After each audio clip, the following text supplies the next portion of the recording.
I will check without mic. My voice is okay. Yes. It will be lot of technical disturbances if we follow this mic system and everything. No one is good actually. Hello. Today we will discuss something regarding how to save the life of a patient. So Marathi, Hindi, English कसं चालेल? मराठी चालेल? English, Marathi, Hindi. English and Hindi. Okay. So today we will discuss regarding how to save the life of somebody who is in distress. किसी की जान खतरे में है तो आप उसकी जान कैसे बचा सकते हैं?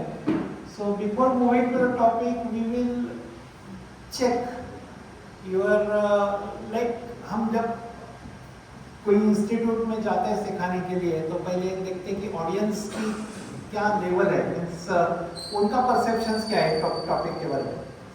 तो now I will ask you one question. आपके सोसाइटी में, कॉलोनी में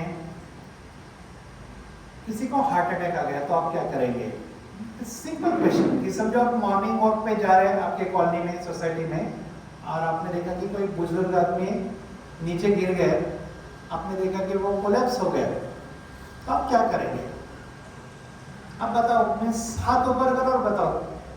आई am not asking, I don't want any right answer. This is not the exam.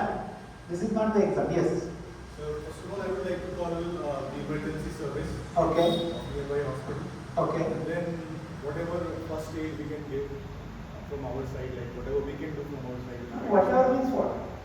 अभी आप अकेले हैं, जैसे आप अकेले हैं और आपने देखा कि कोई आपका जाना पहचाना कोई आदमी या कोई आपके घर का कोई बुजुर्ग आदमी वो कोलैप्स हो गए, बेहोश हो गया. ऐसा सोचो कि वो बेहोश हो गए, अनकॉन्शियस हो गए, तो क्या करेंगे? Generally, the old school technique what we do is like देखा वो बेहोश पड़ा हुआ है, इंसान sprinkling water like we did. Okay, उसके मुंह पे पानी छिड़काएंगे. ओके. हाँ. हाँ. ओके. कोई भी आदमी जो नीचे गिरा है उसको सबको आप सीपीआर दे देंगे क्या? हाँ. पल्स चेक करेंगे. ओके. पल्स कौन सी चेक करेंगे? नहीं.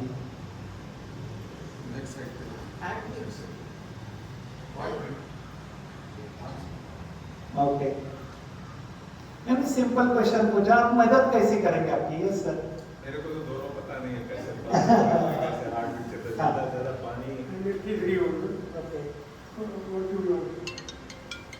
नहीं, मैं सिर्फ पूछ रहा हूँ कि आप क्या करेंगे. I just want to check. ये मीन्स आपको ये पता चलेगा कि सेशन अपना शुरू करने के पहले अपना जो लेवल ऑफ अंडरस्टैंडिंग था तो ये था. जैसे सेशन खत्म होने के बाद मेरे आइडियाज क्लियर हो गए. आई just want these things. Okay. Yes. Just अंदाज के हिसाब से उसको पॉसिबल होगा तो शायद थोड़ा सा जमीन पे फ्लैट है तो थोड़ा सा एलिवेट करके हल्का सा नॉट सिटिंग पोजीशन पर थोड़ा सा एलिवेट करके उसको रखेंगे फर्स्ट स्टेप. ओके. अभी आपको मालूम नहीं है कि आदमी जो नीचे गिर गया है, बेहोश हो गया है, वो सच में बेहोश हो गया है या फेंटिंग है? फेंटिंग मीन्स क्या म्हणतो आपण? चक्कर येते, घेर येते. Okay. In simple Marathi word is somebody collapses. Okay. आपको मालूम नहीं कि उसका हार्ट फंक्शन हो कर रहा है कि नहीं, उसका ब्रीदिंग चालू है कि नहीं. तो सबसे पहले एक चीज ध्यान में रखो कि कोई भी आदमी आपके सामने बेहोश हो गया तो पहले आपको उसका लेवल ऑफ कॉन्शियसनेस देखना चाहिए. Level of consciousness. तो उसके लिए हम क्या करते हैं? रिस्पॉन्स चेक करते हैं. क्या चेक करते हैं? रिस्पॉन्स चेक करते हैं. तो रिस्पॉन्स कैसे चेक करते हैं हम देखेंगे बाद में. सीपीआर क्या है, कैसे देते हैं, सब देखेंगे. लेकिन आपका फर्स्ट क्या करना चाहिए? हम बहुत बार क्या करते हैं? पल्स चेक करते हैं, ब्रीदिंग चेक है कि नहीं देखते हैं. उसके भी पहले हमको देखना है कि वो रिस्पॉन्सिव है कि नहीं. तो कोई बंदा आपके सामने गिर गया है तो आपको उसका पहला रिस्पॉन्स चेक करना है. समझो ये बंदा है मेरे सामने गिर गया है तो मैं इसका रिस्पॉन्स कैसे चेक करूंगा? समझो मुझे इसका नाम मालूम है तो रात को आगे और क्या हो रहा है? ओके. या आपको मालूम है अंकल, कि अंकल आगे बोलो, आपका नाम क्या है? So this is the way of checking the response of somebody who is collapsed. समझो आप जो क्वेश्चन उनको पूछ रहे हैं उसका वो सवाल नहीं दे रहे, उसका जवाब नहीं दे रहे हैं, तो you have to pinch the earlobe, कानाला चिमटा काढायचा, और in between the eyebrows you have to pinch, you have to pinch. So कोई बंदा आपका सवाल का जवाब नहीं देगा, लेकिन जैसे आप उसको पिंच करेंगे ईयरलोब को और इन बिटवीन द आईब्रोज, वो आंखें खोल सकता है, आपकी तरफ देख सकता है. बहुत बार कन्वर्जन आते हैं, किसी को कन्वर्जन आते हैं, कन्वर्जन आने के बाद कोई आदमी बेहोश पड़ता है, तो इसका मतलब उसको सीपीआर देने की जरूरत नहीं है. हर एक बंदे को सीपीआर की जरूरत नहीं, जो भी कोई नीचे गिर गया है उसको सीपीआर की जरूरत नहीं है. आपको पहले ये देखना है कि भाई इसको सीपीआर की जरूरत है क्या नहीं. तो उसके लिए पहले आपको उसका रिस्पॉन्स चेक करना जरूरी रहता है कि रिस्पॉन्स चेक करो कि whether he is responsive. So there are 4 kind of responses. that nomenclature is called as AVPU. What is this? AVPU. A means what? Alert. Alert. कि किसी को चेस्ट पेन हो गया, हार्ट अटैक आ गया है और he is calling for help कि मेरी मदद के लिए कोई आ जाओ, मेरे चेस्ट में बहुत पेन हो रहा है, स्वेटिंग हो रहा है, या कोई नीचे गिर गया, उसको एक्सीडेंट हो गया, तो he is shouting for help. Correct? So he is conscious and he is alert. So first is the A state. Second is कोई कोलैप्स हो गया नीचे, आपने देखा बाहर गए तो कोई आदमी या घर में कोई नीचे पड़ा है, फर्श के ऊपर पड़ा है, लेकिन वो शाउट नहीं कर रहा है, कुछ भी बोल नहीं रहा है, लेकिन आपने उससे पूछा कि क्या हो रहा है अंकल, आंखें खोलो, तो आप उन्होंने आंखें खोली और आपकी तरफ देखा और बोला कि मेरे सर में बहुत दर्द है, मेरे चेस्ट पेन हो रहा है. So he is not shouting but he is answering your question. जो आपने सवाल पूछा उसका जवाब दे रहा है, तो it is called as V. V means what? Responsive to voice, responsive to verbal stimuli. और एक कोई बंदा नीचे गिरा है, वो खुद शाउट नहीं कर रहा है, हेल्प की मदद की याचना नहीं कर रहा है. आपने उनसे पूछा कि क्या हो रहा है अंकल, आंखें खोलो, लेकिन उसका भी जवाब नहीं दे रहा है. लेकिन आपने जब उसको पेनफुल स्टिमुलाई दिया, उसके ईयरलोब को आपने पिंच किया, तो उसके बाद उसने आंखें खोली, आपकी तरफ देखा, थोड़ा मुंह से आवाज निकाला और फिर से आंखें खोली. इसको क्या बोलते हैं? P. P means what? Responsive to painful stimuli. P. And last is U. U means unresponsive. Unresponsive means what? वो खुद मदद की याचना नहीं कर रहा है, शाउट नहीं कर रहा है, आपने जो उसको सवाल पूछा उसका जवाब नहीं दे रहा है, आपने उसको पेनफुल स्टिमुलाई दिया, पिंच किया, फिर भी वो रिस्पॉन्स नहीं कर रहा है, तो इसको बोलते हैं अनरिस्पॉन्सिव विक्टिम. ये क्या ग्रेडेशन है? इससे क्या आपको समझ में आएगा? यस, लेवल ऑफ कॉन्शियसनेस या उसकी सीवियरिटी है क्या है, means severity of his disease. ये आपको पता चलेगी कि भाई एज वाला है जो उसको इतना ज्यादा टेंशन देने की बात नहीं, लेकिन जो यू कैटेगरी में उसको जल्द से मदद मिलनी चाहिए. तो अभी हम पहले सीपीआर की तरफ मूव होते हैं, तो उसको हम बोलते हैं basic life support. So today we will discuss the guideline particularly for the adult patient. We will not discuss about the pediatric. छोटे बच्चों के में क्या करना है वो आज हम देखने वाले नहीं है. Only we will discuss about the adult guideline. Adult के लिए आपको क्या करना है वो सोचिए. Adult means 8 years and above for emergency management. पर हमको लगता है कि adult means 15-20 साल का कोई रहेगा तो ही adult बोलते हैं, ऐसा नहीं है. जिस किसी का उम्र 8 साल के ऊपर है उसको हम एडल्ट बोलते हैं. इसके लिए ईएमएस के लिए, इमरजेंसी मैनेजमेंट के लिए, मीन्स कोई 10 साल का बच्चा बेहोश हो गया तो भी यही गाइडलाइन हमको यूज करनी है जो आज हम डिस्कस करने वाले हैं. अभी सबसे इंपॉर्टेंट चीज है जो हमको डर लगता है, मन में हमेशा डर रहता है, वो है कि भाई हार्ट अटैक. ठीक है, किसी को हार्ट अटैक आ गया, कोई बेहोश हो गया तो क्या करना है. तो हम क्या करेंगे, पहला हाफ जो है अपना लेक्चर का, उसमें जो आदमी बेहोश हो गया है उसको कैसे हम हेल्प करते हुए देखेंगे, और बाद में last 10 minutes we will discuss about the heart attack management when somebody is conscious. कि किसी को अटैक आ रहा है, हार्ट अटैक आ रहा है, वो बोल रहा है कि मुझे चेस्ट पेन हो रहा है, स्वेटिंग हो रहा है, okay I am not feeling well, और आपको लग रहा है कि इसको हार्ट अटैक आ रहा है. तो उसको आप फर्स्ट एड क्या कर सकते हैं, मीन्स हॉस्पिटल में जाने के बाद जो मदद मिलेगी वो अलग है, लेकिन आप आपके लेवल पर आपके घर में उसको उसकी जान कैसे बचा सकते हैं वो हम बाद में देखेंगे। पहले we will see if somebody is unconscious then how to help that victim। आदमी मरता है तो क्या होता है, कैन एनीबॉडी आंसर मी?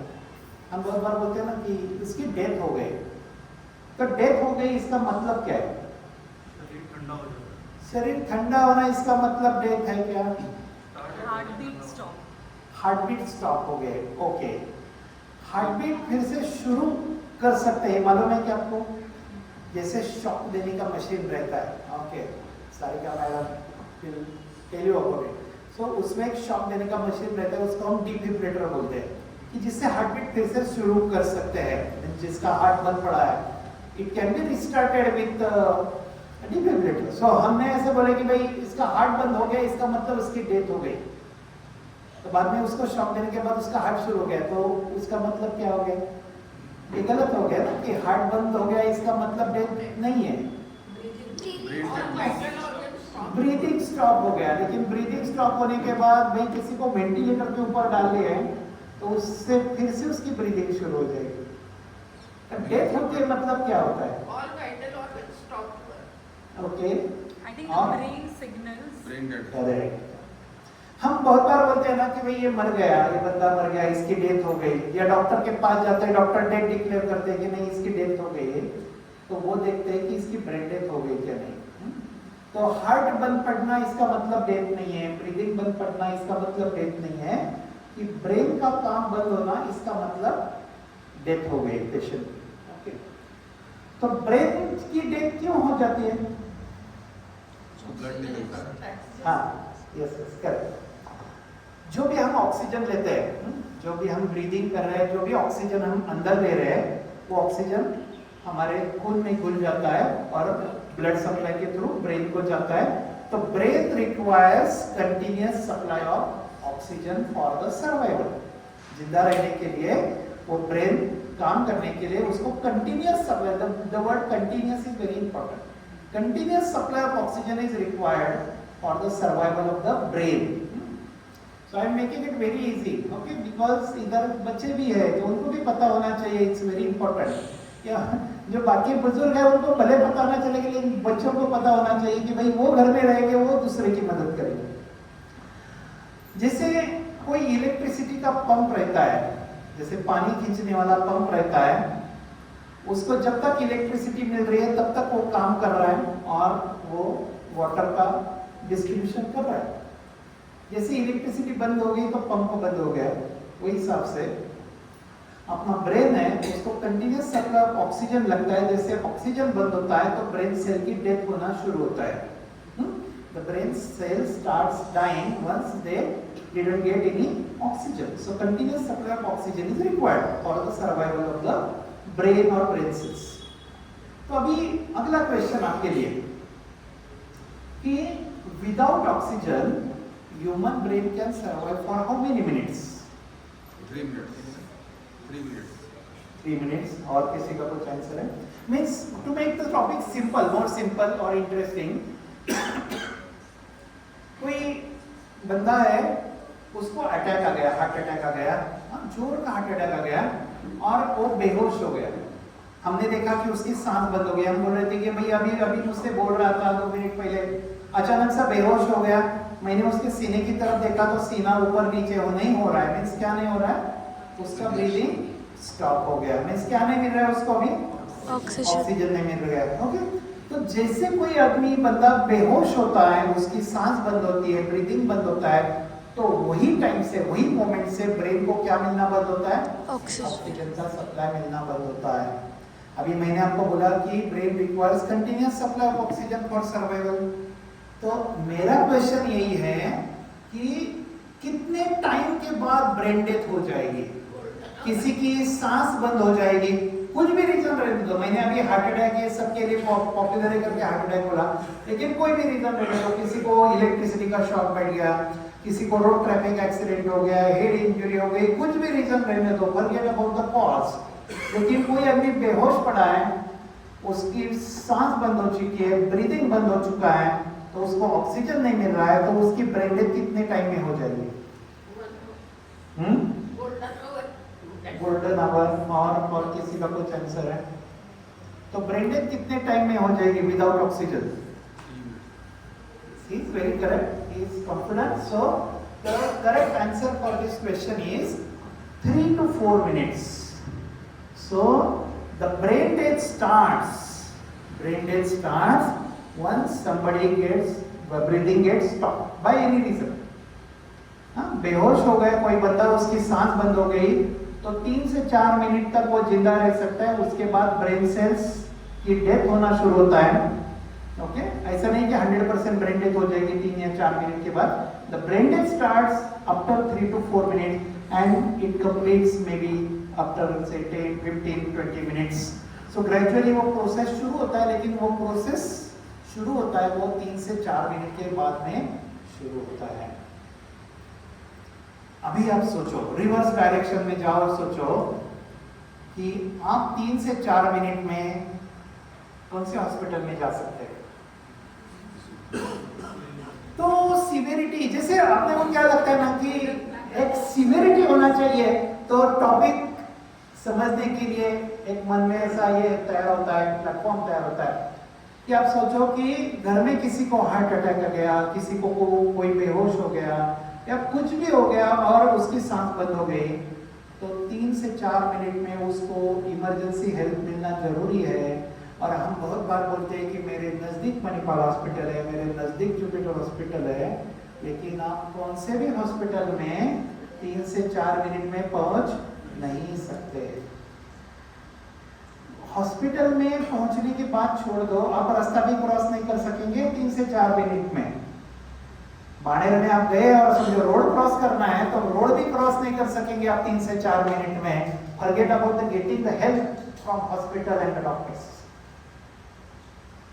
और ये जो ब्रेन सेल्स की, हम बहुत बार क्या करते हैं, ये मैंने सोसाइटी में या आम आदमी के में नहीं देखा है, लेकिन डॉक्टर्स में भी देखा है।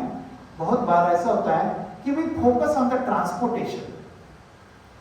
किसी को कुछ भी हो जाए, कोई बेहोश हो जाए, कुछ भी हो जाए, हम सोचते क्या है कि कौन सी गाड़ी लेके जाओ, मेरी फॉर्च्यूनर ले लो या तेरी थार ले लो, कौन सी गाड़ी ले लो। अरे भाई, कौन सी भी गाड़ी लेके जा, 4 मिनट में पहुंचने वाला नहीं है। हमारा फोकस बहुत बार ट्रांसपोर्टेशन पे रहता है और उसको जो इमरजेंसी हेल्प जो देना जरूरी है उससे हम हट जाते हैं, उससे हम हट जाते हैं। तो अभी हम देखेंगे कि किसी की सांस बंद हो जाए, उसको ब्रेन को ऑक्सीजन नहीं मिल रहा है, तो how we can provide this oxygen externally to this patient so that the brain death will not occur। उसकी ब्रेन डेथ कैसे हम अवॉइड कर सकते हैं। इसमें मैंने एक भी बार आपको पल्स चेक करने की जिक्र नहीं की है। मैंने किसी को भी नहीं बोला कि इसकी पल्स चेक करनी चाहिए, क्योंकि research council says pulse checking is the criteria only for the doctors. जो नॉन मेडिकल पीपल है उनको पल्स चेक करने की जरूरत नहीं है। बहुत बार हम हिंदी मूवी में देखते हैं ना कि डॉक्टर ऐसे जाने के बाद ऐसे पल्स चेक करते हैं और क्या बोलते हैं, आपको आने में देर हो गई करके सफेद कपड़ा उसके मुंह के ऊपर लपेट देते हैं। उसमें 2 बातें हैं। देखो, एक पहली बात ये जो पल्स है ना, ये कभी भी देखते नहीं है। जब कोई आदमी बेहोश होता है या किसी की डेथ डिक्लेयर करनी रहती है, पहले ये रेडियल पल्स है वो कभी चेक नहीं करते। ये जो कैरोटिड इधर गले के पास की पल्स है वही चेक करते हैं, लेकिन वही भी पल्स हमने आपको चेक करने के लिए नहीं बोला है, क्योंकि वो बहुत बार it is very difficult to check the pulse for common man. बहुत बार डॉक्टर को भी ऐसा कंफ्यूजन होता है, कोई आदमी आता है क्रिटिकल स्टेज में रहता है या किसी की डेथ डिक्लेयर करनी रहती है, हम पल्स चेक करते हैं, तो इतना माहौल ये रहता है कि हमको भी ऐसे लगता है कि पेशेंट की पल्स है या नहीं है, ये जो लग रही है वो मेरी पल्स है या पेशेंट की पल्स है। तो बहुत बार ऐसा कंफ्यूजन होता है। उसके लिए रिसर्च काउंसिल ने बोला है कि when you are teaching this topic of basic life support to the non medical people, don't rely on pulse checking to start the CPR. उन्होंने सिर्फ 2 बात पे फोकस रखा है। समझो कॉमन मैन को सीपीआर सिखानी है मुझे, तो मुझे 2 ही बात पे उनको फोकस देना है, रखना है। एक unresponsive and second is absent breathing, कि वो रिस्पॉन्स नहीं कर रहा है और उसका ब्रीदिंग बंद हो चुका है। क्योंकि ये दोनों चीजें क्या है, it is very easy to understand. कि मेरे सामने कोई बंदा पड़ा है, तो पहले मैंने आपको जैसे बोला कि भाई उसके पास जाओ, उसको पूछो क्या नाम है तुम्हारा, ओपन योर आईज, ओके काय होते तुला डोळे उघड। So he is not answering my question, then you pinch to the earlobe, एक पिंच करके देखो कि भाई वो पिंच करके आके खोल रहा है क्या, उससे भी नहीं रिस्पॉन्स कर रहा है, इसका मतलब क्या है, वो अनरिस्पॉन्सिव है। मेरा फर्स्ट क्राइटेरिया फुलफिल हो गया। And the second criteria is look at the chest. 1 2 3 4 5 6 7 8 9 10, मैंने क्या देखा, 10 गिने तक उसका सीना ऊपर नीचे हो रहा है कि नहीं, उतना ही देखा है, बाकी कुछ भी नहीं देखा। If the chest is moving up and down, then he is breathing. If the chest is not moving up and down, then he is not breathing. If these 2 criteria is met, then I should start the CPR because the brain is not getting any supply of oxygen. Okay. तो मैं अभी आपको sequence से बताता हूं। तो assume that he is a real person. ये जो मैनिक्विन है ना, ये बहुत महंगे रहते हैं। ये जो रबर मैनिक्विन आपको दिख रहा है ना, इसकी कॉस्ट अराउंड 35 to 40,000, इतनी महंगी रहती है। क्यों इतनी महंगी रहेगी, कोई बता सकता है? Why these such rubber mannequins are so costly? It will give you the actual feel of the body. Yes, ये जो है ना ह्यूमन बॉडी का मिमिक है। मीन्स रियल पेशेंट को मुझे समझो सीपीआर देनी है, तो मुझे कितना जोर लगाना पड़ेगा, उतना ही जोर मुझे ये मैनिक्विन के ऊपर देना पड़ता है। तो it gives me the practice technique. So उसके लिए ये जो मैनिक्विन है वो बहुत महंगे रहते हैं। समझो मैंने इसका नाक दबा के उसमें मुंह में सांस फूकी, तो ये चेस्ट ऊपर हो जाता है, इसके अंदर लंग्स रहते हैं, आर्टिफिशियल लंग्स रहते हैं। तो मुझे ये पता चलता है कि भाई मैं बराबर सांस दे रहा हूँ कि नहीं। तो फर्स्ट स्टेप क्या है सीपीआर की? जब आप किसी के मदद के लिए जा रहे हैं, तो फर्स्ट चेक योर सेफ्टी। हाँ, ये बहुत इंपॉर्टेंट है कि मैं किसी की मदद कर रहा हूँ, तो मेरी सेफ्टी वेरी इंपॉर्टेंट है कि भाई मुझे देखना चाहिए कि भाई इसको मदद कर रहा हूँ, लेकिन मेरी जान तो खतरे में नहीं है ना। करेक्ट? कोई अंदर इलेक्ट्रिसिटी का उसको झटका लगा है, बाथरूम में है, उसको इलेक्ट्रिसिटी का झटका लगा है और आपको कॉल किया, आप झट से अंदर गए, तो क्या हो जाएगा? आपको भी शॉक लग सकता है। तो आपको क्या करना चाहिए? स्विच ऑफ करना चाहिए मेन सप्लाई पहले, बिफोर एंटरिंग द सीन। तो आपको पहले ये चीजें याद रखनी चाहिए कि मैं किसी की जान बचा रहा हूँ, ये बहुत अच्छा काम है, लेकिन उसके लिए मैं मेरी खुद की जान मेरी इसमें नहीं जा रही ना, I am not putting my life in a danger. Okay, ये पहले चेक करना है। सेकंड थिंग, आपको रिस्पॉन्स चेक करना है। मैंने बता दिया कि check response by tapping on shoulder and asking him a question, are you alright? आपका नाम क्या है वो पूछो। वो नहीं आंसर कर रहा है तो पिंच करो। उसको भी नहीं रिस्पॉन्स कर रहा है, तो इसका मतलब वो क्या हो गया? Unresponsive victim. ये पहला क्राइटेरिया फुलफिल हो गया। जैसे ये अनरिस्पॉन्सिव पर्सन है, तो इमीडिएटली ये मोबाइल उठाने का या हर एक के खीसे में पॉकेट में रहेगा, वो निकालने का and give call for help. Give call for help कब कॉल किया? Once somebody is unresponsive, not before that. उसके पहले नहीं देना है। ओके भाई, कहीं शराब पी के पड़ा होगा और आपने कॉल कर दिया, है ना, आपको मालूम नहीं, पार्टी हो गई होगी, उसकी वजह से पड़ा होगा, तो आपको रियली चेक करना है कि भाई ये रियली अनरिस्पॉन्सिव है ना, रियली अनरिस्पॉन्सिव है, देखना है। जैसे अनरिस्पॉन्सिव है तो कॉल करना है। तो किसको कॉल करें पहले? ये आपके इसमें होना चाहिए, फोन बुक में होना चाहिए। हमारे पास बहुत सारे फ्रेंड्स की लिस्ट रहते हैं, लेकिन इमरजेंसी में हॉस्पिटल्स के, एम्बुलेंस के, ब्लड बैंक्स के, नियर बाय जो भी आपके डॉक्टर है उसके नंबर्स सेव नहीं रहते। It is very important to save this numbers. So always call a cardiac ambulance. Okay, किसी हॉस्पिटल को भी आप कॉल मत करो. It is not necessary you should call any XYZ hospital. You have to call the cardiac ambulance. So the means अभी आपके society में call कर रहे तो you are all are affordable. You can call private operators. But when we are addressing the community, we tell them to call 108. We ask them to call 108, which is a free ambulance service by the Maharashtra government. Okay, so 108 को call करो और कौन सा ambulance बुलाएंगे आप? Very important, cardiac ambulance.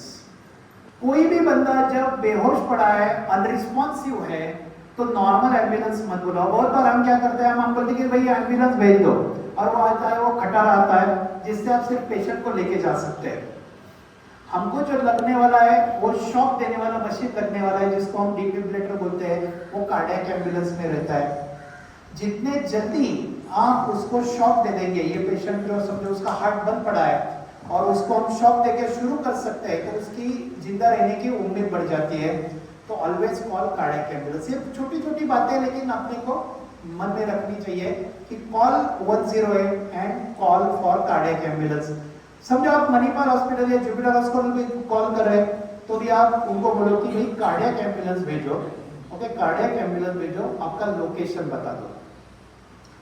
अभी आपको लगता है कि कार्डियक एम्बुलेंस 4 मिनट में आ जाएगी? नहीं आएगी ना. तो नेक्स्ट क्या करना है? अभी तक का पता चला. अभी फर्स्ट स्टेप क्या बताया आपको?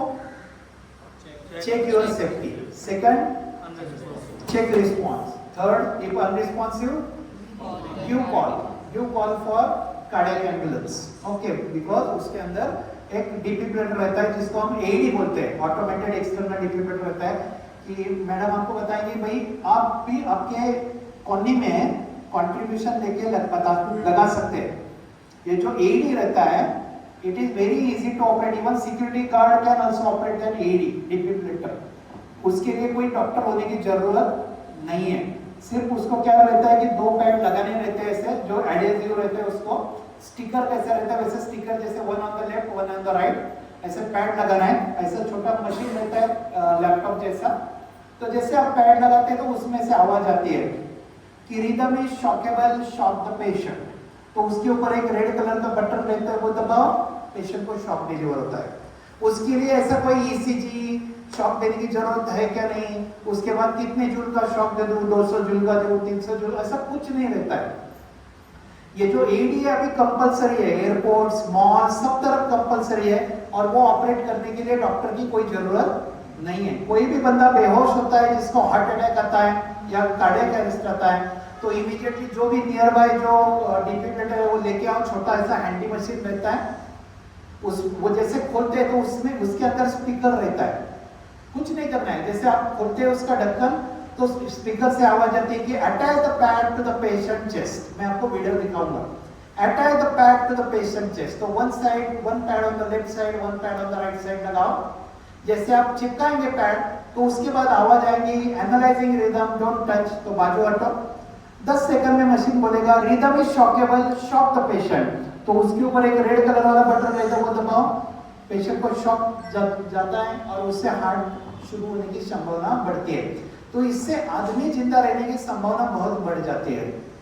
तो जैसे 400, 500, 300 फ्लैट्स है आपके अंदर, तो ये बहुत इजी है to purchase this AED for your setup और योर बिल्डिंग.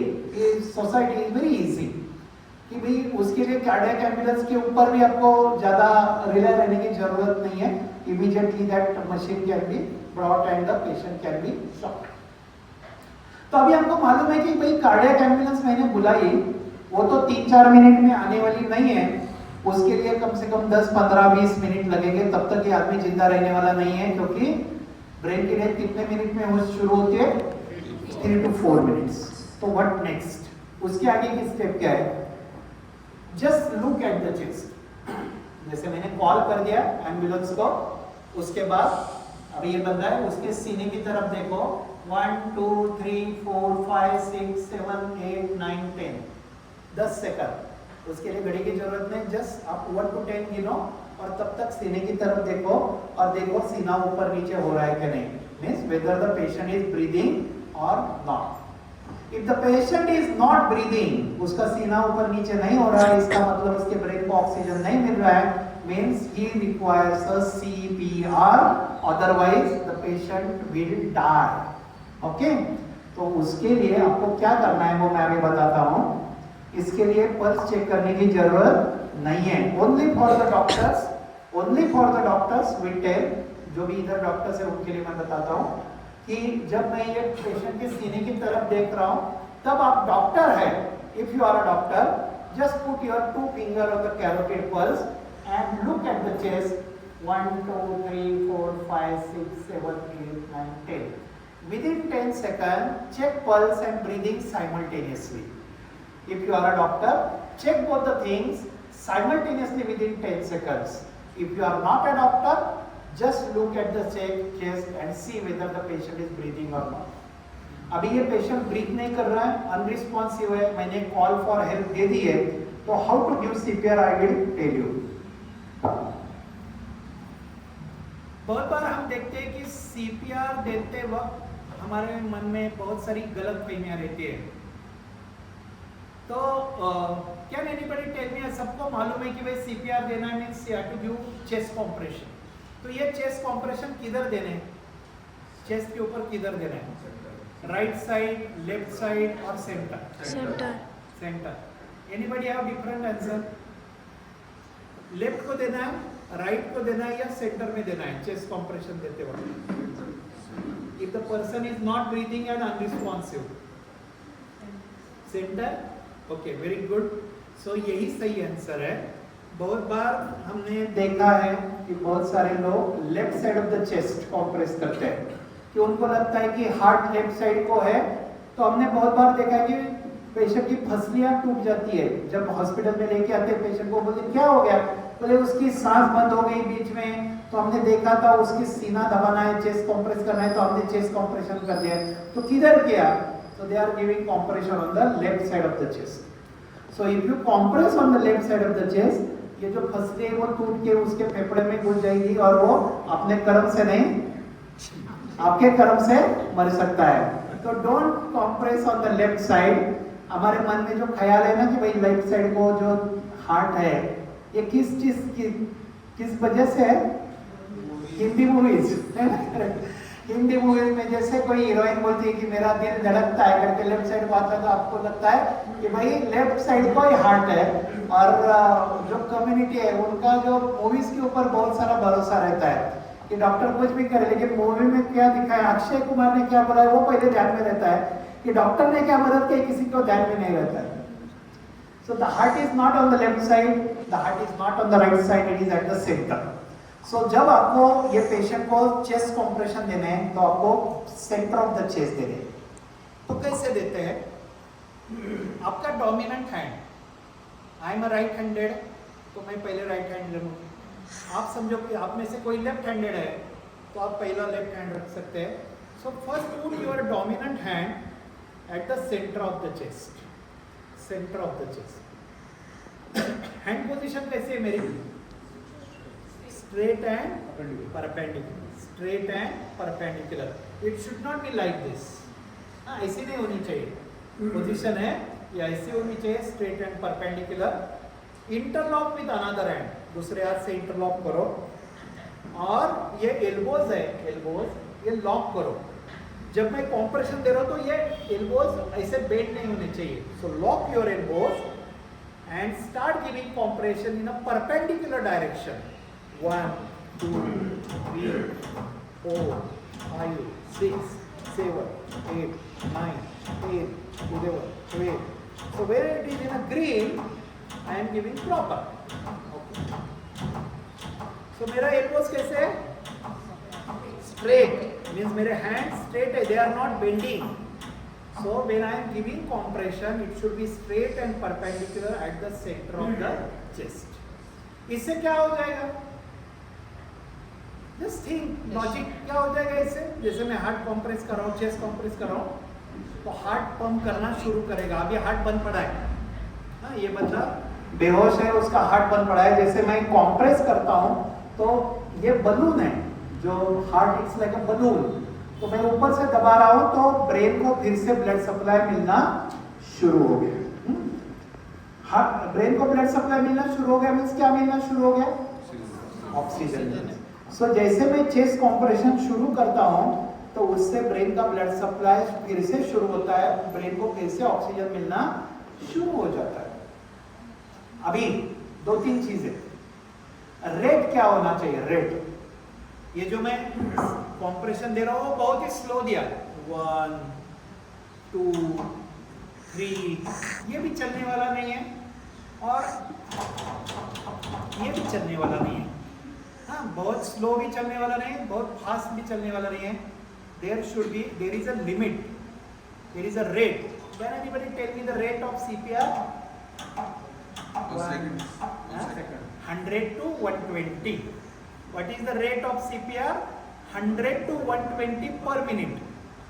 जैसे कोई स्टॉपवॉच लगाता है मोबाइल में और मैं शुरू कर देता हूँ 1 2 3 4 5 6 7 8, तो ये 100 to 120 कॉम्प्रेशन इन 1 मिनट होनी चाहिए। If I do it continuously, if I don't stop. अभी जैसे मैं कंटिन्यूस कॉम्प्रेशन देता हूँ तो सिर्फ क्या कर रहा हूँ? सिर्फ ब्लड सप्लाई जनरेट कर रहा हूँ। पेशेंट क्या नहीं कर रहा है? पेशेंट ब्रीदिंग भी नहीं कर रहा है ना? सिर्फ मैं कॉम्प्रेशन दे दूंगा तो सिर्फ ब्रेन को ब्लड सप्लाई मिलेगा, लेकिन पेशेंट ब्रीदिंग नहीं कर रहा है तो उसको क्या नहीं मिल रहा है? ऑक्सीजन नहीं मिल रहा है, तो वो भी मुझे बीच में देना जरूरी है। तो उसके लिए क्या करते हैं? इन अ CPR 1 2 3 4 5 6 7 8 9 27 28 29 30, तो 30 कॉम्प्रेशन होने के बाद कितने? 30 कॉम्प्रेशन होने के बाद उसका जो हेड है वो टिल्ट करते हैं, नाक बंद करते हैं, take a deep breath and give rescue breath. Like this give 2 rescue breath. जैसे 30 बार सीना दबाया तो उसके बाद उसका हेड टिल्ट करके नाक बंद करके उसको 2 रेस्क्यू ब्रेथ देनी है, mouth to mouth rescue breath, ज्याला आपण कृत्रिम श्वास म्हणतो। हाँ, तोंडावाटे दिलेला कृत्रिम श्वास। So how will you come to know कि मैंने जो ब्रीदिंग पेशेंट को दिया वो पेशेंट के सीने में गया कि नहीं, कैसे पता चलेगा? ये सीना ऊपर हो जाएगा। तो जैसे मैं इधर से सांस फूंकता हूँ और पेशेंट का सीना ऊपर होता है, इसका मतलब मैंने जो भी उसको आर्टिफिशियल ब्रेथ दिया, बाहर से एक्सटर्नल ब्रीदिंग दिया, वो उसको फेफड़े में गया। ऐसे कितने ब्रेथ देने के लिए बोला? 2। कितने कॉम्प्रेशन के बाद? 30। सो 30 कॉम्प्रेशन के बाद 2 रेस्क्यू ब्रेथ दिए। इसको बोलते हैं CPR का रेशो। क्या बोलते हैं? CPR का ratio. 30:2 is a 1 cycle. 30:2 is a 1 cycle. Like this, you have to complete 5 cycles in 2 minutes. See how fast you should be. समझो, इसके लिए सब कुछ सीखना जरूरी है। सिर्फ मैं ही कॉम्प्रेशन दे दूं और मैं ही रेस्क्यू ब्रेथ दे दूं तो it is a difficult task. लेकिन मेरे साथ ये साहब है और वो बोले कि चलो हम दोनों मिलके उसको मदद करते हैं। ये जो बंदा बेहोश पड़ा है, तो एक काम करो, तुम कॉम्प्रेशन दे दो, मैं रेस्क्यू ब्रेथ देता हूँ। तो जैसे मेरी 30 कॉम्प्रेशन होने के बाद वो 2 रेस्क्यू ब्रेथ दे देंगे। सो 30 कॉम्प्रेशन 2 रेस्क्यू ब्रेथ। ऐसे आपको 2 मिनट में कितने बार करना है? 5 टाइम्स। जैसे मैं और ये हम दोनों मिलके 2 मिनट में 5 बार ये करता हूँ, 32 32 32, तो उससे क्या होता है कि जो भी ऑक्सीजन मैं मुंह से उसके फेफड़ों में फेंक रहा हूँ और जो कॉम्प्रेशन से उसको दिमाग को जा रहा है, उससे ब्रेन के सेल्स जिंदा रहते हैं और उसकी ब्रेन डेथ होती नहीं है। भले आप 20 मिनट के बाद, आधा घंटे के बाद भी हॉस्पिटल में जाएंगे, तभी डॉक्टर आपको क्या नहीं बोलेंगे? आपको आने में देर हो गई। ये जो फेमस डायलॉग है वो नहीं बोलेंगे। क्यों नहीं बोलेंगे? क्योंकि उसकी ब्रेन डेथ नहीं हो चुकी है। हम हॉस्पिटल में जाने के बाद बहुत बार ऐसा बोलते हैं कि भाई डॉक्टर साहब कितना भी खर्चा होने दो, पैसे की फिक्र मत करो, भले मेरा एक फ्लैट बेचना पड़े, लेकिन जब पेशेंट की ब्रेन डेथ होती है तो भगवान भी उसे बचा नहीं सकता, because this brain death is irreversible. 10 minute के बाद हॉस्पिटल में पहुंचने के बाद उसको ऑक्सीजन दिया, आईवी फ्लूइड दी, सब इमरजेंसी ट्रीटमेंट दी, लेकिन 10 मिनट में उसकी जो ब्रेन डेथ हो गई वो रिवर्स हो नहीं सकती। इसके लिए सबसे इंपॉर्टेंट आपका जो टास्क है कि जब तक ये बंदा हॉस्पिटल में पहुंचता नहीं तब तक उसकी ब्रेन डेथ ना होनी चाहिए। इसके लिए हर एक आदमी को आपको सीपीआर देना बहुत जरूरी है। क्लियर? फिर से हम एक बार दोहराते हैं जो भी सीक्वेंस हमने किया वो। फर्स्ट क्या बोला? Check safety, scene safety. Okay, scene safe है, कोई प्रॉब्लम नहीं है। Second, check level of consciousness. Okay, are you all right? Okay, ping the yellow. He is not answering, he is not responding. ये हो गया unresponsive. Third step, call करो, immediately mobile ले लो, call करो। किसको कॉल करेंगे? Cardiac. कॉल करेंगे। Okay, जिसमें डिफिब्रिलेटर रहता है, शॉक देने वाला मशीन रहता है। भले आपके सोसाइटी में रहे तो you can call the society security guard कि भाई झट से वो एडी है वो लेके आओ। ओके, फोर्थ, जैसे ये कॉल किए इमरजेंसी एमएस के लिए कॉल किए, कॉल फॉर डिफिब्रिलेटर किया, उसके बाद look at the chest. 1 2 3 4 5 6 7 8 9 10। If you are a doctor, put your 2 finger. If you are not doctor, just look at the chest. Within 10 seconds, confirm that the person is not breathing. Or if you are a doctor, confirm the patient is pulseless and not breathing. Okay. उसके बाद क्या बोला? Next step, start CPR. Put the patient on flat and hard surface. Very important. भाई किसी के घर में वो सोफा कम बेड है, उसके ऊपर पेशेंट सो गया है और बेहोश हो गया है, और सोफे के ऊपर आपने समझो उसको CPR देना शुरू किया तो क्या हो जाएगा? आप ऊपर से दबाएंगे, सोफा नीचे जाएगा। तो it's a very important, the patient should be on hard and flat surface. तो अभी ये पेशेंट ऑलरेडी हार्ड सरफेस पे, कौन सा हाथ लेना है? Dominant. किधर रखना है? Center. Centre of the chest. Okay, जो अपना शर्ट का बटन पट्टी है, लाइन जॉइनिंग द 2 नीपल। ये जो नीपल है इसको जो लाइन ज्वाइन करते हैं उसको बोलते हैं intermammary line. So just put your hand on the centre of the chest just below the intermammary line. हाथ कैसा है? Straight and perpendicular. Interlock with another hand and start giving compression in a perpendicular direction. The depth is around 5 to 6 centimeter down. 1 2 3 4 कितना देना है? 30 27 28 29 30 compression देने के बाद tilt the head, right? नाक बंद करो, पेशेंट की नाक नहीं बंद की तो क्या हो जाएगा? मुंह से जो सांस दिया वो नाक से बाहर जाएगा। Okay, so in the nose, take a deep breath, give 2 breaths. ये हो गया 1 cycle. 30 as to 2 is a 1 cycle. Like this. 5 cycles Complete. in 2 minutes. 5 cycles in 2 minutes. 2 minute के बाद क्या करना है? कंटिन्यू बराबर है। और क्या करना है? कंटिन्यू तो करना ही है। जैसे आप 2 मिनट के बाद रुकेंगे, जैसे आप रुक गए तो ब्रेन का ब्लड सप्लाई बंद हो गया, ब्रेन सेल की डेथ शुरू हो गई। तो जब तक ये हॉस्पिटल में बंदा जाता नहीं तब तक आपको ये सीपीआर चालू रखना है। लेकिन मैंने आपको क्या पूछा? 32 32 32 ऐसे 5 बार हो गया, 2 मिनट हो गए, तो क्या करना है? 2 चीजें करनी है। 2 चीजें। एक चीज, चेंज योर पोजीशन। समझो मैं कॉम्प्रेशन दे रहा हूँ और मेरा फ्रेंड रेस्क्यू ब्रेथ दे रहा है, तो 2 मिनट के बाद मैं हेड एंड को जाऊंगा और वो चेस्ट एंड को आएगा, तो 1% विल नॉट बी कंटिन्यूसली फटे, उसको ज़्यादा कोशिश नहीं हो जाएगी। तो 2 मिनट के बाद पोजीशन चेंज करो जो सीपीआर दे रहे।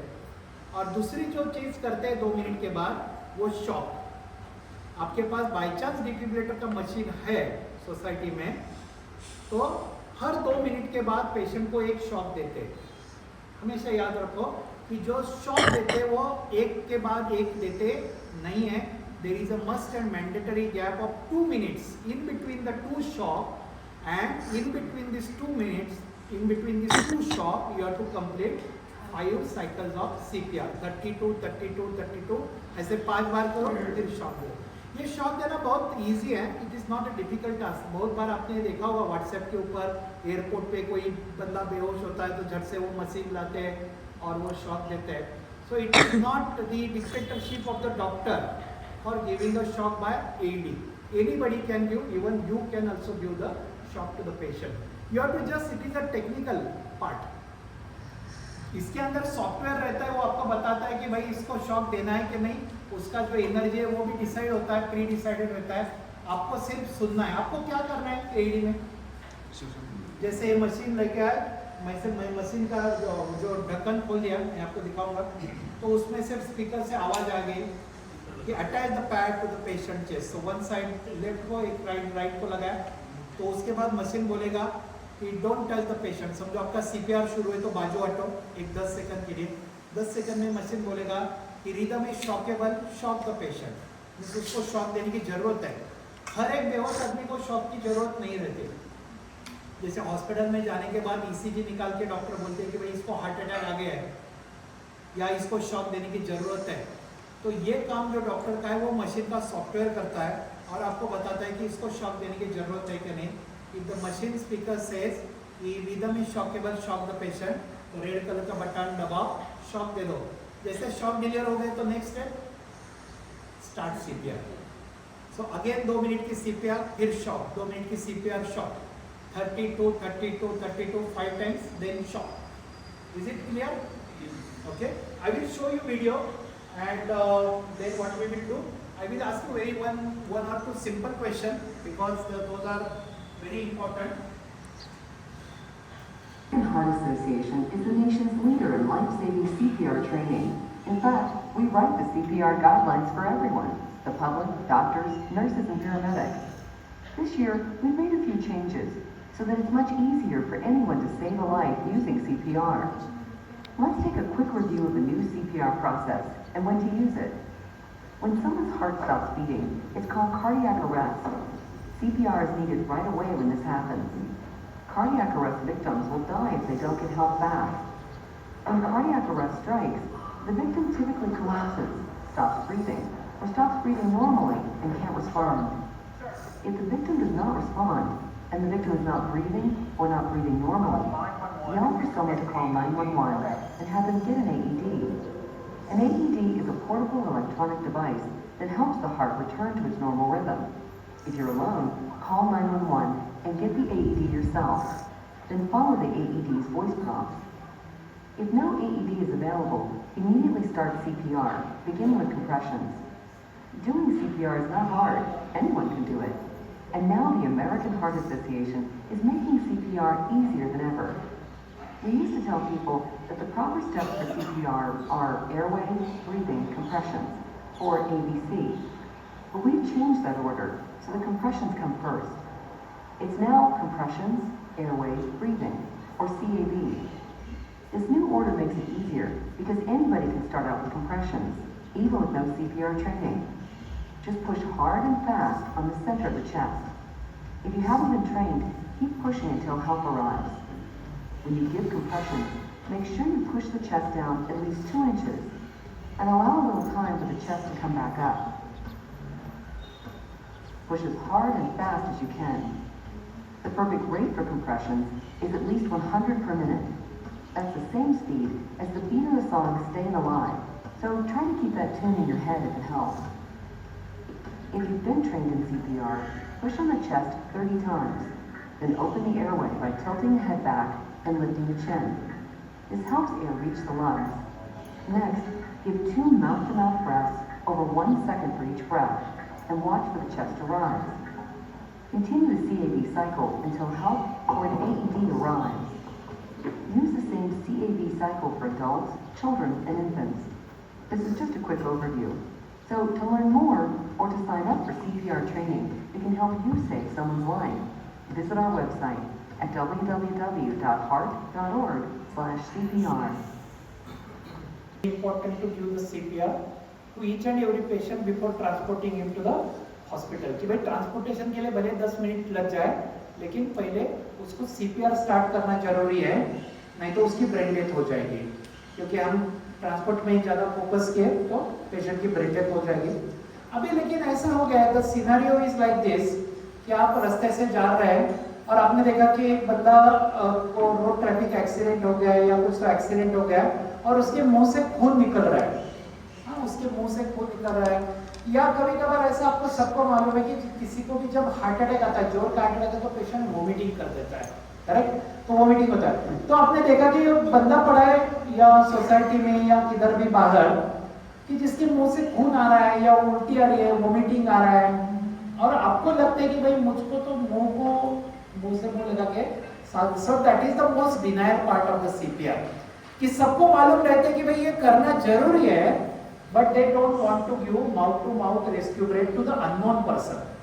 अपने घर में कोई है बुजुर्ग, अपना माता पिता या अपने घर के लोग हैं, फ्रेंड है, तो we can give mouth to mouth rescue breath. लेकिन किसी अनजाने आदमी को हम तैयार नहीं रहते mouth to mouth rescue breath करने के लिए, तो उसकी आप हेल्प कैसे कर सकते हैं? कैन एनीबॉडी टेल मी?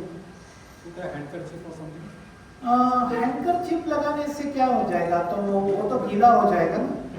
तो जैसे आप समझो उसके मुंह से खून आ रहा है या वोमिटिंग है, तो हैंकरचिप लगाने से you can not protect yourself. समझो बाय चांस उसको HIV है, हाँ, स्ट्रॉ से नहीं जाएगा। नहीं, मैंने आपको क्या पूछा है कि आप क्या करेंगे? कि समझो अभी आप जा रहे हैं, आपने देखा कि एक अननोन पर्सन है जो कोलैप्स हो गया है, और आपने देखा उसका रिस्पॉन्स देखा तो रिस्पॉन्स नहीं है, आपने देखा उसका सीना ऊपर नीचे हो रहा है क्या? नहीं, वो ब्रीथिंग नहीं कर रहा है। तो आपको मालूम है कि अभी मैं उसकी हेल्प नहीं करूंगा तो ये 101% इज गोइंग टू डाई। आपको तो लगता है कि भाई इसकी मदद करनी है, लेकिन आपको आपकी भी जान खतरे में नहीं डालनी है, तो आप क्या करेंगे? And this is very common scenario. This is very common scenario when you are helping the third person. Yes. No. That will not work. So research council ने इसके लिए एक बहुत ही अच्छा सुझाव दिया है।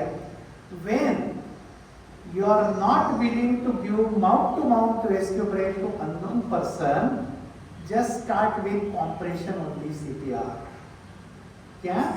Compression only. ये मेरे सामने बंदा पड़ा है, बेहोश है, उसकी सांस बंद हो चुकी है, मैंने कॉल किया है 5 मिनट में 10 मिनट में एम्बुलेंस आने वाली है, लेकिन तब तक इसकी ब्रेन डेथ होने वाली है। तो हम बहुत बार क्या करते हैं, लोग राह देखते हैं कि जब डॉक्टर आएंगे तो देखेंगे, एम्बुलेंस आएंगे तो देखेंगे। तो ऐसी चीज में when you don't want to give mouth to mouth rescue breath, just start giving compressions. That is called as compression only CPR. Don't give mouth to mouth rescue breath to unknown person. Don't put your life at stake. Okay? इससे मदद होने वाली है कि आपको क्या लगता है? ये ब्रीदिंग तो नहीं कर रहा है, लेकिन मैं सिर्फ उसको कुछ भी न करने से, it is better to do something than doing nothing. ये कैसे हेल्प करते हैं मालूम है? ये technique why the brain cells survives just by your CPR, though you are not giving mouth to mouth rescue breath. It's very easy, I will tell you. अभी मैं होश में हूँ, मैं जो भी सांस ले रहा हूँ, ऑक्सीजन ले रहा हूँ, वो मेरे ब्लड में जाके घुल रहा है, पूरे ब्लड में मेरे ऑक्सीजन है। नेक्स्ट मोमेंट मैं अनकॉन्शियस हो गया, वेरी नेक्स्ट मोमेंट समझो बाय चांस मैं कोलैप्स हो गया, मैं अनकॉन्शियस हो गया, मेरी सांस बंद हो गई, फिर भी मेरे ब्लड में क्या है? There is a previously stored oxygen when I was conscious.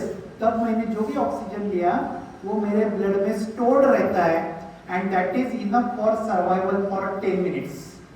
तो जो भी बंदा मेरे सामने बेहोश पड़ा है, उसके ब्लड में ऑक्सीजन है, उसको वो 10 मिनट तक जिंदा रख सकता है। सिर्फ क्या बंद है? सर्कुलेशन बंद है। जैसे मैं कॉम्प्रेशन शुरू कर देता हूं तो ब्लड सप्लाई दिमाग को, ब्रेन को शुरू होता है, और जो ऑलरेडी स्टोर्ड ऑक्सीजन है वो बंदे के ब्लड में वो ब्रेन को मिलना शुरू होता है। भले आप उसको मुंह से सांस न दें, उसको mouth to mouth rescue breath नहीं दिया तो भी वो जिंदा रह सकता है। So just your will power कि मुझे करना है, इट इज वेरी इंपॉर्टेंट। अपने पास न करने के बहुत सारे रीजंस रहते हैं कि मैंने क्यों नहीं किया, उसके लिए हम लिस्ट ऑफ रीजन दे देंगे, लेकिन करने का एक ही रीजन रहता है, विल पावर, कि मुझे इसकी जान बचानी है। So just do it. If you see somebody who is collapsed and not breathing, just start giving compressions on the chest at the rate of 100 to 120 per minute If the patient is unknown to you, just give compression on the CPR. If the patient is known to you, or if he is your relative, or if you feel it is not unsafe to give mouth-to-mouth rescue breath, then give 30:2, 30:2, complete 5 cycles in 2 minutes. But in any reason, in any situation, compressions are must. So now, this is regarding when the patient is unconscious. Within next 5 minutes, we will discuss the themes. When patient is conscious and he gets a heart attack, what to do? Okay? ये बहुत important है क्योंकि ये scenario आपके life time में कभी 1-2 बार आ सकता है, लेकिन the patient who is getting a heart attack and conscious in front of you is a very common scenario. Okay, nowadays post-COVID, we are getting so many cases of thrombotic events, heart attacks, increased heart attacks even in a young individual. उसके पहले कैसा था कि elderly person है, 60 साल, 70 साल, 80 साल है कि हार्ट अटैक आना कॉमन था, लेकिन अभी यंग इंडिविजुअल्स में भी बहुत पेशेंट्स हमको मिल रहे हैं कि जिनको हार्ट अटैक या स्ट्रोक आ रहा है। तो अभी पहले आप मुझे बताइए कि हार्ट अटैक आता है मींस क्या हो जाता है? What do you mean by heart attack? What is the meaning of heart attack? blockage in your main artery supplies to your Correct. heart. It stops. Is it partially or completely? Yes. See, heart is a pumping station of our body. Okay, जैसे आपकी building है, building में एक pump लगाया है नीचे और वो पूरे बिल्डिंग को पानी सप्लाई कर रहा है, वही तरीके से जो heart is a pump of our body which supplies the blood to the whole part of the body. अभी अपना इलेक्ट्रिसिटी का पंप है, उसको क्या लगता है? फ्यूल, इलेक्ट्रिसिटी लगती है। जैसे अपना हार्ट है, उसको क्या फ्यूल लगने वाला है? ऑक्सीजन। ऑक्सीजन अगेन फिर से वही आ गया, oxygen. The heart requires continuous supply of oxygen और pumping the to do the pumping action. Heart क्या है मालूम है क्या? Heart is a muscle. Heart is nothing but a muscle which is pumping the blood throughout the body from birth to the death. कोई आदमी 80 साल, 80 साल, 90 साल समझो जिंदा रह रहे हैं, तो दिन रात ये पंप काम कर रहा है। ऐसा इतना अच्छा पंप अभी तक कोई ह्यूमन को भी अभी तक नहीं बना पाया है ना? तो it requires a continuous supply of oxygen. वो ऑक्सीजन कैसे मिलता है? How the heart gets oxygen? Heart के अंदर तो ब्लड ही रहता है ना, हार्ट के अंदर ब्लड है, वो डायरेक्ट ले सकता है क्या ऑक्सीजन? नहीं ले सकता है। हार्ट के अंदर ब्लड है लेकिन वो ऑक्सीजन डायरेक्टली खींच नहीं सकता, उसके लिए अलग सी सिस्टम है। हार्ट को सप्लाई करने वाली 3 मेन आर्टरी रहती है जिनको हम कोरोनरी आर्टरी बोलते हैं। वो कोरोनरी आर्टरी के थ्रू ये ऑक्सीजन जो ब्लड सप्लाई है हार्ट का होता है और उससे हार्ट को ऑक्सीजन मिल जाती है ना? बाई चांस इसमें से कुछ आर्टरी ब्लॉक हो गई तो क्या हो जाएगा? हाँ, एक आर्टरी है जो हार्ट के इंफीरियर साइड को सप्लाई कर रही है, बाई चांस वो ब्लॉक हो गई तो क्या हो जाएगा? हाँ, that part of the heart will not gate blood supply. That part of the heart will not gate blood supply. जैसे ये आर्टरी चोक हो गई, जो खून की नली है वो चोक हो गई तो क्या हो जाएगा? उससे आगे वाला जो पार्ट है जिसको ये आर्टरी सप्लाई कर रही है उसको ब्लड सप्लाई नहीं हो जाएगा, मीन्स क्या नहीं मिलेगा? ऑक्सीजन नहीं मिलेगा। तो ऑक्सीजन नहीं मिलने से क्या हो जाएगी? उधर का जो मसल है उसकी डेथ हो जाएगी।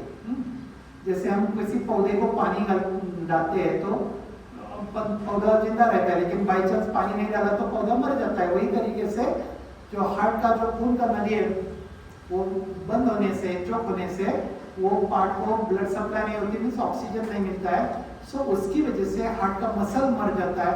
यही हार्ट अटैक रहता है। हाँ, यही हार्ट अटैक रहता है। जैसे किसी जो फिश है उसको पानी से बाहर निकाला तो क्या हो जाएगा? वो ऑक्सीजन न मिलने की वजह से ऐसा तड़फड़ा है। तो वही तरीके से हार्ट ऐसा फड़फड़ करता है कि उसको ऑक्सीजन नहीं मिल रहा है, and that is nothing but a heart attack. तो उसके साइंस क्या क्या रहता है? हार्ट अटैक के साइंस क्या क्या रहते हैं? कैसे आप समझेंगे कि भाई इसको हार्ट अटैक आ रहा है? Left sided chest pain, left hand pain, left shoulder pain, sweating और क्या मिलता है? अनइजीनेस। हर बार ऐसा नहीं मिलेगा कि लेफ्ट साइड को चेस्ट पेन हो रहा है, लेफ्ट शोल्डर पेन हो रहा है। You may gate unusual science also. Okay, कोई आदमी बोलेगा कि मुझे लंबी लंबी सांस लेनी पड़ रही है सुबह से, आई am not feeling well, heaviness in the chest. हम पूछेंगे भाई चेस्ट पेन हो रहा है? नहीं, चेस्ट पेन नहीं हो रहा है, I am getting heaviness in the chest. Okay, तो ये अनयूजुअल कंप्लेंट भी मिल जाती है हार्ट अटैक में। ओके, ये आपको बताते हैं कि the heart is not getting enough oxygen. और सबसे जो डेंजरस पेशेंट्स रहते हैं वो कौन रहते हैं? डायबिटिक। जिनको डायबिटीज है, बहुत ज्यादा डायबिटीज है, उनको पेनलेस अटैक आता है, पेनलेस अटैक आता है। That is the dangerous part of the heart attack. So if we get a pain, we go to the doctor, we take a treatment. तो पेन इज अलार्मिंग साइन जो हमको doctor के पास लेके जाता है और हम खुद का इलाज करते हैं। लेकिन किसी को पेन नहीं हो गया तो क्या हो जाएगा? उसको समझ में नहीं आएगा कि मुझे हार्ट अटैक आ रहा है। तो बहुत सारे हम बार सुनते हैं ना कि भाई वो नींद में ही मर गए, तो रात को सोते वक्त खाना अच्छी तरह खाना गया, सुबह को देखने गए तो ही वाज डेड। सो इसका रीजन रहता है कि the patient will not get any pen if he is a diabetic, he will not get chest pain and alarming sign. So the diabetic patient should check themselves regularly for blood sugar level, cholesterol, and the most importantly blood pressure. तो ये तीन चीजें आपको देखना बहुत जरूरी है। तो अभी आप क्या करेंगे? समझो हार्ट अटैक आ रहा है, समझो एक बंदा आपके सामने बैठा है और वो बोल रहा है कि मुझे स्वेटिंग हो रहा है, नॉट फीलिंग वेल, अनइजीनेस हो रहा है, और आपको ऐसा पता चला कि इसको हार्ट अटैक आ रहा है, लेकिन वो कॉन्शियस है, तो उसको क्या जरूरत नहीं है? सीपीआर की जरूरत नहीं है, उसको सीपीआर की जरूरत नहीं है। He is getting heart attack but he is conscious. How will you help him? Can anybody tell me? Next 5 minutes we will finish this and we'll have hand something. Blood thinner, okay. Will you be precise? समझो आपके सामने कोई एक बुजुर्ग आदमी बोल रही है मुझे बहुत अनइजीनेस लग रहा है, स्वेटिंग हो रही है, left hand pain, chest pain हो रहा है। अभी आप हॉस्पिटल में जाएंगे, उसको ईसीजी निकालेंगे, फिर उसका ट्रीटमेंट हो जाएगा, but the patient looks in a distress. ऐसा लग रहा है कि उसको जोर का हार्ट अटैक आ गया। So I will tell you the sequence what to do if somebody gets a heart attack or suspected heart attack. It is not confirmed. कि जैसे हॉस्पिटल में जाने के बाद उसका ईसीजी निकालने के बाद ये कंफर्म हो जाएगा कि भाई इसको हार्ट अटैक आ गया है, लेकिन आपको अभी मन में डर है कि भाई इसको हार्ट अटैक, इसको क्या? खुद को। हम हमेशा ऐसा थर्ड पर्सन बातें करते हैं कि किसी को हार्ट अटैक आ गया, किसी का, अरे मुझे भी आ सकता है ना। तो आपको भी पता होना चाहिए कि भाई मुझे हार्ट अटैक हो गया तो मुझे क्या करना चाहिए। हम हमेशा ऐसा दूसरों की बातें करते हैं कि हाँ त्याला झालं तर तसं होईल, अरे तू स्वर्गात अमृत घेऊन नाही आला ना, तुला पण हार्ट अटॅक येऊ शकतो। हाँ, clear? So if I get heart attack what I should do, और if somebody gets heart attack what you should do. So first understand this is emergency, कि इसका आपको सेंसेशन होना बहुत जरूरी है। बहुत लोगों को सेंसेशन ही नहीं रहता, हमारे पास आते हैं तो हम बोलते कि अरे पहले क्यों नहीं आए, नहीं पता ही नहीं चला कि भाई ये हार्ट अटैक हो सकता है, हमको लगा कि एसिडिटी है या मसल पेन है। So they are giving n number of reasons. So just understand if you are getting this kind of sign like a left sided chest pain, sweating, left shoulder pain, left hand pain, even a back pain. Somebody who gets a heart attack on the back side of the heart, that is called as posterior wall MI. Posterior wall MI. Back side को attack आ गया, the patient gets a pain in the back. He will not get chest pain. कि ये जो shoulder blade है इधर का कंधे का, इधर से ऐसा जोर सा खींचा हो रहा है, तो लोगों को क्या लगता है कि भाई मुझे स्प्रेन हो गया। ओके, तो whenever you are getting this kind of symptoms, don't neglect. Doctor के पास जाओ, जांच करो। ओके, अभी आपको डॉक्टर को जाने के पहले आप डिस्ट्रेस में आ गए, समझो कोई बंदा है वो डिस्ट्रेस में, आपको लग रहा है कि भाई इसकी डेथ हो सकती है, मैं if I don't help him in a time, तो उसके लिए पहले क्या करेंगे? तो पहले गिव एश्योरेंस, कि उसको पहले एश्योरेंस दे दो कि भाई ठीक हो जाएगा, everything will be alright, I am here to help you. लोगों के मन में जो फियर है ना, वो आदमी को मारता है। ये कोविड में बहुत बार लोगों ने देखा है कि मन में फियर रहेगा तो आदमी भले हार्ट अटैक न रहने दो, लेकिन मुझे हार्ट अटैक है इसका फियर मन में रहने की वजह से उसकी डेथ हो सकती है, उसको हार्ट अटैक आ सकता है. So giving assurance is very important की काका आजोबा काही काळजी करू नका, मी तुमच्या मदतीला आहे. So this few words of sympathy assurance will give them a moral to survive. उसके बाद ओपन द विंडोज, खुली हवा अंदर आने दो. बाद में उसके बटन्स है, शर्ट सब जो टाइट है तो वो खुले करो. And the next part is very important that you should not keep in your mind, that you should apply in a practical. Next time next Ganesh Chaturthi पे हम आ गए तो वही पूछेंगे. Keep a tablet of Disprin, keep a tablet of Disprin 325 milligram in your purse, in your wallet, in your cupboard, in your first aid kit, wherever possible. घर में जो भी इंपॉर्टेंट चीज है उधर डिस्प्रिन टैबलेट रखो. आप बाहर जाते हैं तो आपके पर्स में रखो, नहीं तो घर पे रखा और आपको हार्ट अटैक मेट्रो में आ गया तो घर की डिस्प्रिन टैबलेट आपको बचाने वाली नहीं है. So you should carry it 24/7 with you. I always carry my Disprin tablet in my laptop bag और इन माय वैलेट.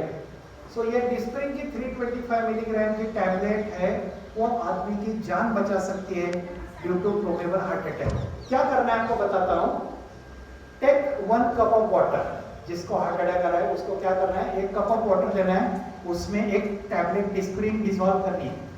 डिस्प्रिन की टैबलेट क्यों देनी है, इकोस्प्रिन की क्यों नहीं देनी है कि भाई इकोस्प्रिन घुलती नहीं है पानी में. Disprin dissolve in water, that's why it is a Disprin. The drug is same. हाँ, ये इकोस्प्रिन कोलोस्प्रिन इसमें सब ड्रग एक ही है, लेकिन वो पानी में घुलती नहीं है. डिस्प्रिन की टैबलेट पानी में घुलती है, तो 1 कप भर पानी में वो टैबलेट डालो, वो पानी घुलो और वो पानी पीने के लिए दे दो जिसको हार्ट अटैक आ रहा है या खुद को हार्ट अटैक आ रहा है. समझो मुझे हार्ट अटैक आ रहा है तो मैं क्या करूंगा, immediately before going to the doctor I will take immediate 1 cup of water, half cup of water, put tablet disprin in it, dissolve it and drink the water, disprin only. But only thing you have to ask the patient, are you allergic to disprin? Is very important. तो उसको पूछना है आपको कि भाई तुमको allergy नहीं ना डिस्प्रिन की, बोले नहीं है तो इमीडिएटली वो पानी पीने के लिए दे दो. उससे क्या हो जाएगा, कैन एनीबॉडी टेल मी?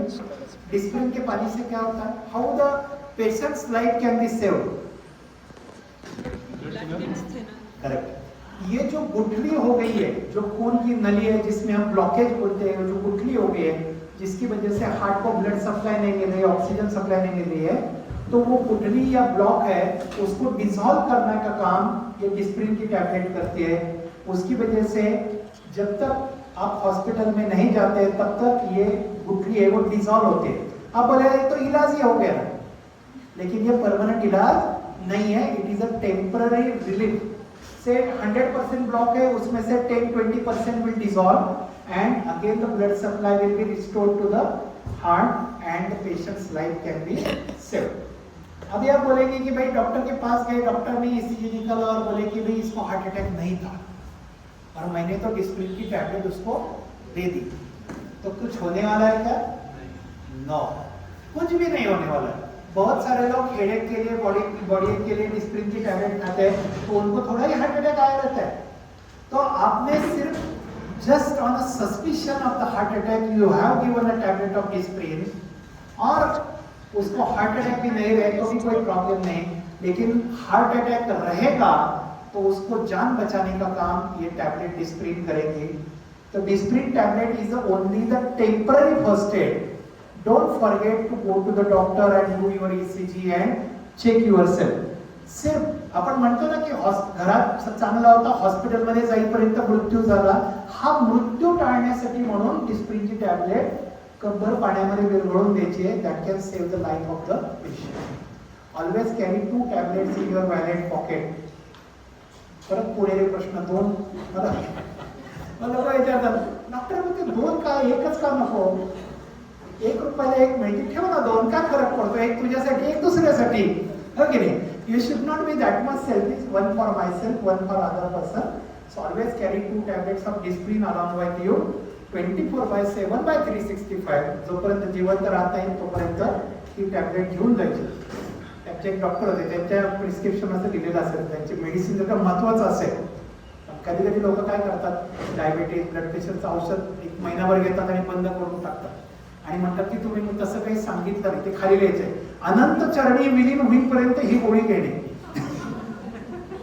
तसं you have to carry this discipline along with you to save your life and another person's life. In case of doubt, always you tablet discipline in a cup of water that can save the life of the patient. So this is regarding our today's lecture on basic life support CPR. So somebody is unconscious, what to do? Use CPR. If somebody is conscious but getting heart attack, showing the signs of heart attack, what to do? Give tablet discipline along with other things I told you, assurance, खुली हवा आने दो, ये सब है. लेकिन very important is the time. Don't forget the time. पैसा कब भी आ सकता है लेकिन टाइम इज वेरी इंपॉर्टेंट. बहुत बार हमने देखा है लोग अपना इसेंशियल टाइम है वो वेस्ट करते हैं. So don't waste your time.